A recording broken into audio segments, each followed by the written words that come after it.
নমস্কাৰ আজি মই আপোনালোকলৈ ব্ৰেড কাটলেটৰ ৰেচিপি লৈ আহিছোঁ তো ব্ৰেড কাটলেট বনাবৰ কাৰণে আমাক প্ৰয়োজনীয় সামগ্ৰীখিনি হ'ল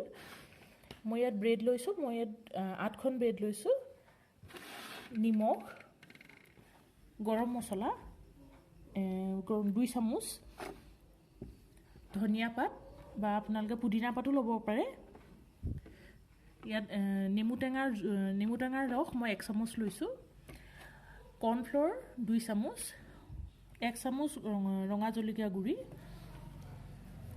আলু লৈছোঁ মই 3টা বইল কৰি ভালদৰে ভাঙি লৈছোঁ পিয়াজ ডাঙৰ এটা মিহিকৈ কুটি লৈছোঁ আদা নহৰু পেষ্ট 1 চামুচ এয়া মই বন্ধাকবি লৈছোঁ বন্ধাকবিখিনি ভালদৰে মই ধুই পিনে মিক্সিত মই গুড়ি কৰি লৈছোঁ আৰু এয়া হৈছে গাজৰ এটা লৈছোঁ মই সেইখিনি ভালদৰে মই গুড়ি কৰি লৈছোঁ মিক্সিত ভালকৈ মই পিচি লৈছোঁ আহক তেন্তে আমি ব্ৰেড কাটলেট কেনেকৈ বনাই চাওঁ তাৰ কাৰণে প্ৰথমতে মই ব্ৰেড কিখন ভালদৰে ভাঙি ল'ব লাগিব আৰু এই গোটেই মিশ্ৰণখিনি মই যিমানখিনি সামগ্ৰী আছিলে গোটেইখিনি মই এই ব্ৰেডৰ লগত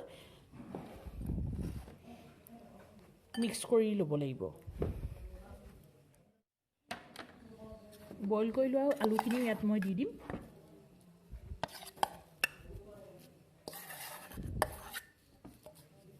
লগতে মই যে পাচলিখিনি আছিলে পাচলিখিনি ইয়াত দি দিছোঁ আপোনালোকে ঘৰত যে পাচলি আছে সেই পাচলিয়ে বনাব পাৰিব কেপচিকামো ইয়াত দিব পাৰিব মই কেপচিকাম দিয়া নাই কেপচিকাম দিব পাৰিব মিহিকৈ কুটি পিনে আপোনাৰ ফুলকবিও দিব পাৰিব এই গোটেইখিনি এতিয়া মই ভালদৰে সানি ল'ম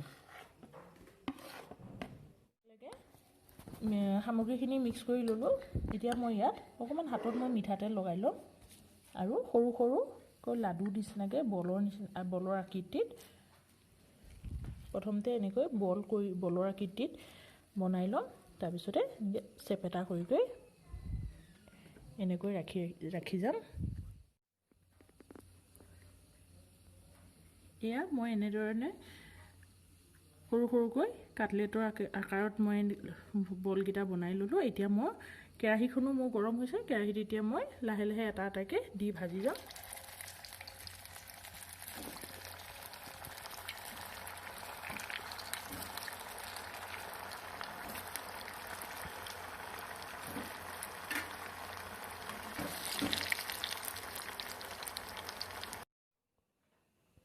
এয়া আজি মোৰ